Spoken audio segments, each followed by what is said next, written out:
BARKU, breath to spark the human heart. Welcome to BARKU. You're here. Well, actually, you're not here with me. You're there. I'm here. Either way, thanks for joining me. I'm Mark Philpott, and you are who you are. I'd like to welcome you today and extend my gratitude for taking the time to listen and to become a part of this very important conversation about faith and spirituality.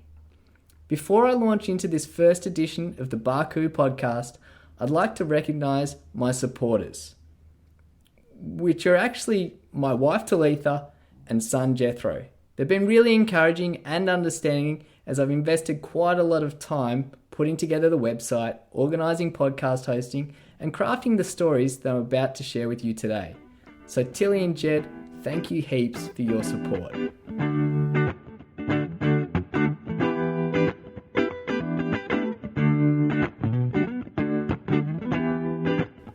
This is the story of BARKU. In 2016, friends of ours, Dobbsy and Rama, lived in a small beach shack in Barwon Heads. The house was old. Termite tracks spiralled through the timber floorboards, a visible reminder that man-made structures are always born from, and will eventually return to, the natural environment. It was a warm, welcoming, inspiring space, with a huge north-facing window that opened out onto a front porch. The porch was actually a similar size to the rest of the house.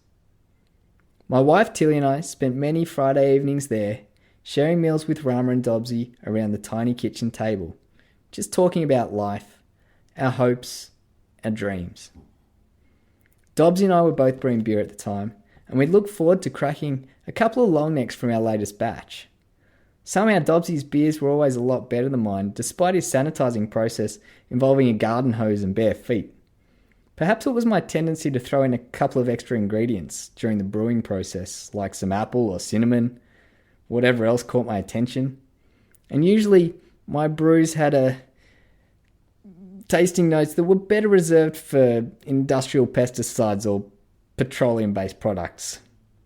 It was during this pre-children, young married couples era that Dobbsy and I started playing a little bit of music together. Dobbsy playing percussion on a woodskin cajon, while I belted away on the guitar and had a sing. The band was really just for us, a creative outlet, an activity that was just good for the soul.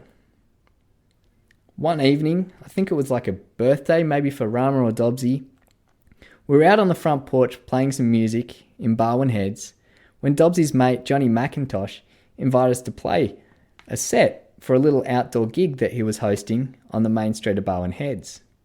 Johnny's band, This Last Coast, would headline, and we would be the opening act. Now, opening act in the music industry is code for the act that plays before the audience arrives, which at the time suited us just fine. We agreed to play, the bright lights of stardom and fame glimmering in our eyes.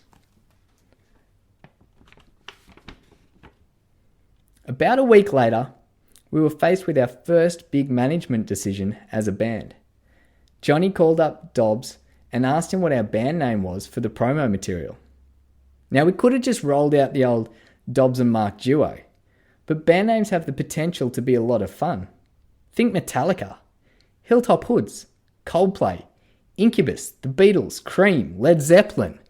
Just hearing these names can be enough to send tingles down your spine. They conjure up so many emotions and memories. They anchor us to times and experiences in our lives that matter. A first kiss, a birthday party, a wedding, a funeral, a breakup, a holiday, or even a friendship. So taking our band naming responsibilities quite seriously, Dobbsy and I sat down one evening around the old Barwon Heads kitchen table, cracked open a couple of homebrews, and after tipping one down the sink, proceeded to sip on one of Dobbsy's ales while brainstorming appropriately inspiring band names. After running through a couple of options, Dobbs floated a name that had been simmering away inside him. "I've always thought the name BARKU would be a good band name," he said. It sounded good to me, but I had to ask, what does it mean? To which Dobbsy proceeded to explain, it's the name of a fish, the BARKU grunter, and it's a really good eating fish too. We started scribbling the word and just throwing it around, playing with the idea. As a sound, it has a certain melody and phrasing that was pleasing to the ear, but on paper the spelling, BARCOO, looked a bit too round and asymmetrical for a good album cover. So we started to evolve the spelling phonetically before eventually setting on the spelling BARKU. It just looked right. It sounded right. And so we had a band name. When we looked it up at the time, we also realised that in English, BARKU, spelt BARKU, was a blank slate. It had no meaning. It wasn't in the Oxford Dictionary. A fresh name that we could make our own. The band only played twice in public, and despite the visual and auditory appeal of the name, BARKU, no fantastic recording deals were signed. But the word became a seed that was planted in me. Over the next 4 to 5 years, I haven't done a lot with it. BARKU's just been dormant, sitting somewhere in my conscience, resting, until recently it surfaced again in a different and unusual way. During the COVID vacation, as I was scrolling through Instagram, I noticed an ad for Skillshare, and in particular a graphic design course offered by a designer named Aaron Draplin. I watched his promo video, and I was hooked. His teaching style was playful, irreverent, direct, and it drew me in straight away. I clicked through, signed up for the free trial, and each night over the course of a couple of weeks, I started to play with some logo designs and ideas. Now, the word that immediately came to mind for these logos was BARKU. After playing with these designs and ideas for a little while, I settled on something simple that just felt right again. And I wasn't sure at the time what was building or why I was doing this, but I had a sense of something bubbling up inside of me. Just the flicker of a flame. Barely discernible at first, but I could sense the energy beginning to build. It was like the seed of BARKU was beginning to sprout. Over the last 4 or 5 years, I found it really difficult to sleep through the night. I regularly wake up at around 3 in the morning, and some nights I don't really fall asleep at all. For a long time I sought help. I talked to GPs. One prescribed melatonin, which didn't help with the sleep, but gave me some pretty heavy migraines. Another GP tried hypnosis, which was relaxing at the time, but didn't resolve the issue. I saw a psychologist who prescribed meditation, which certainly helped, but I'm still only sleeping 4 or 5 hours a night. So I gave up alcohol, increased the amount of exercise I was doing, practiced my daily meditation, and still there wasn't really any change. Every night I was wrestling with this issue, and there was no obvious explanation. And it wasn't until a couple of weeks ago that I noticed a few YouTube clips that were popping up on my feed, suggesting that 3 a.m. is actually a significant time of the night for the universe to communicate with us. Now, this prompted me to pay a little bit more attention to what's been happening during the night. Waking people up at night with important messages is a popular theme in a lot of religious texts too. There's something about the middle of the night when everything's quiet and still that invites some quiet introspection. And as I've listened more to what is happening inside me in these early hours of the morning, I've noticed that my brain has been knitting together these ideas, and I've had this growing urge to speak and to share my thoughts. Coming out of a church context, I studied a Bachelor of Theology, spent a little bit of time working as a youth minister, then as a chaplain, so I've had some grounding in doing some preaching and speaking, and it was actually part of the work in the church context that I really found energizing. I enjoyed sitting quietly, reading, thinking, listening to life more attentively for the movement of the Spirit. But unfortunately, my journey with the church came to an abrupt end over 10 years ago now, when I was rejected from further ministry formation. Because, as the CEO said to me at the time, I didn't fit the franchise. I think I knew at the time that I didn't really fit the franchise, but it was still disappointing. To me, spirituality was no longer something that belonged to any one group of people. No one group was any more right than any other. They're all equally misguided. But they all point to some similar truths in the human experience. And for me, being open to wisdom and ideas about spirituality, no matter where they come from, whether they're old or new, seems to make a lot of sense.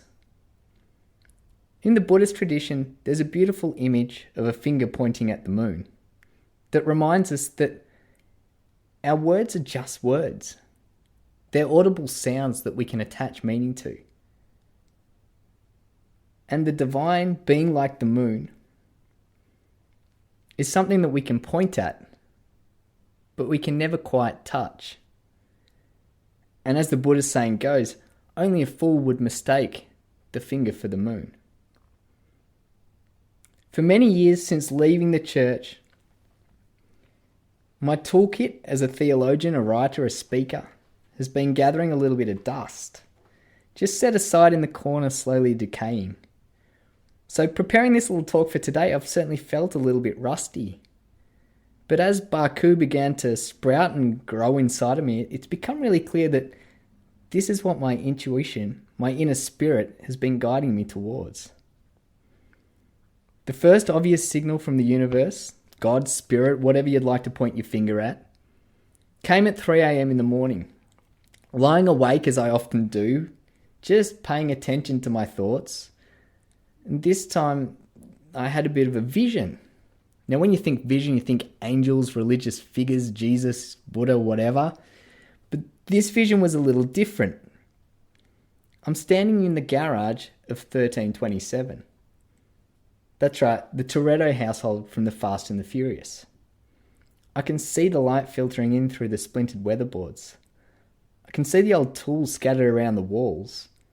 And then this scene plays out in front of me. I should explain that this didn't come completely out of the blue. A couple of weeks prior, during the school holidays, I discovered that the entire Fast and Furious franchise of movies was available on Netflix. So each night, Tilly and I had sat down and watched one after the other, just reveling in the mindless world of fast cars, outlandish stunts, and ridiculous fight scenes. But at 3 a.m, while I'm lying in bed there, awake, this scene pops into my head in a new and profound way. Dom and Brian open up the roller door as Dom reveals the 1970 Charger for the first time to Brian. The car that him and his father built, and I can hear the conversation. Now Dom's talking about the car. Me and my father built her. 900 horses of pure Detroit muscle.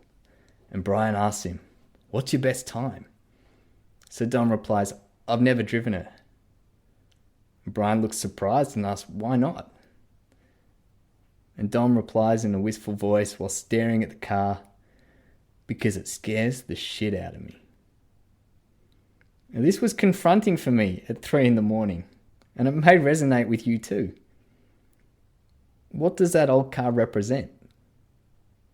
What's that part of ourselves that we keep hidden away in the back shed gathering rust, dust and decay? Some days we might even get a glimpse of what's in there in a quiet moment when we peek in behind the garage door. But the thought of stepping into that old car, hopping behind the wheel and sparking the engine into life, unleashing all that power, it can scare the shit out of us. Old cars with big engines scare the shit out of me too. At around 16, a really significant guy, Lethal Lee, appeared in the lives of my group of mates. Lee was a salvo, and he volunteered at our school in Glen Waverley as part of a youth ministry program.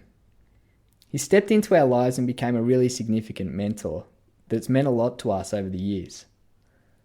Lee at the time lived in this old rambling house that was owned by the salvos, and in the front yard was a never-ending procession of rescued Datsuns and turbocharged Nissan Silvia Rex. Lee spent a lot of time restoring these old Datsuns by replacing their engines with the turbocharged power plants taken from the recently deceased Nissan Silvias and Skylines. Lee was like the mad genius of Datsuns. I remember this one particular car, the 1200 wagon. One night, I'd been out at a party nearby, and Lee, being the top bloke he was would kind of come around and check up on us and make sure that we're all okay.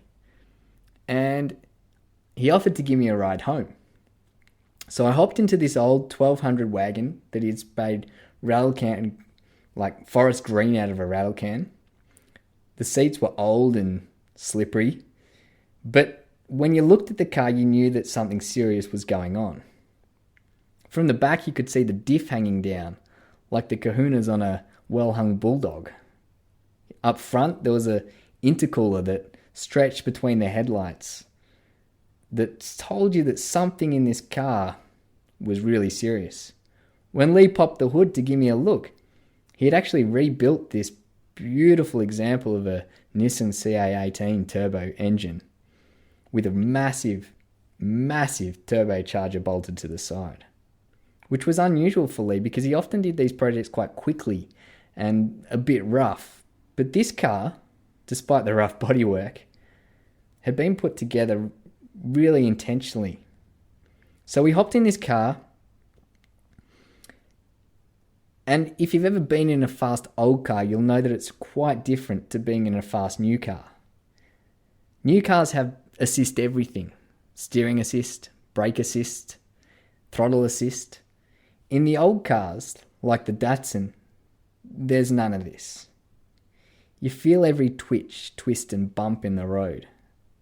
And I can still recall the feeling as Lee put his foot down in this Datsun 1200 of the front end kind of skipping across the road and getting a little bit of float under acceleration. I was shitting myself. The seats were slippery and I was holding on for dear life. But Lee sits there, comfortable, calm, confident, because that's who he is.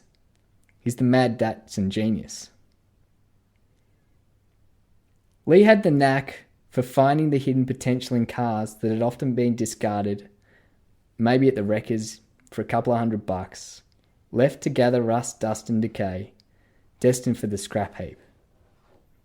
Lee had the patience, the creativity and the faith that he could take that old car and breathe some new life into it. And he had the same knack with the spirits of young men too. This process of restoration, of reconnecting with our true selves, nurturing our spirit to grow and thrive, is a continual process that requires regular attention. If you recall at the end of the first Fast and Furious movie, this is a spoiler alert if you haven't seen it, just jump ahead a couple of seconds. You'll remember that Dom totals that old Dodge Charger in a wreckage of flames and twisted metal, and then he disappears. And as the story unfolds in the next few movies, Dom isn't reunited with that car for quite some time. And to me, that's what this BARKU podcast is all about. It's the invitation to pause, reflect, tune into our inner spirit, confront what we see there, let go of the fear and choose the courage to be who we are in the most powerful and glorious expression of our humanity. BARKU is an invitation to grow together towards living the creative, inspired existence that we are all called to. If you'd like to reach out and be part of the discussion, please feel free to drop me a message on the BARKU Culture Facebook or other social media channels. If this is connected with you in some way, I'd urge you to reach out and talk about these ideas with your friends. The first 4 dimensions of health get a pretty good go in our culture: the physical, the social, the emotional and the mental. But the spiritual can tend to be left out a little. Let's put spirituality back in the conversation, create some dialogue and restore some balance to the places in our world that need it the most. Thanks so much for joining me today. I hope that you have a fantastic week and I look forward to hearing from you soon. BARKU.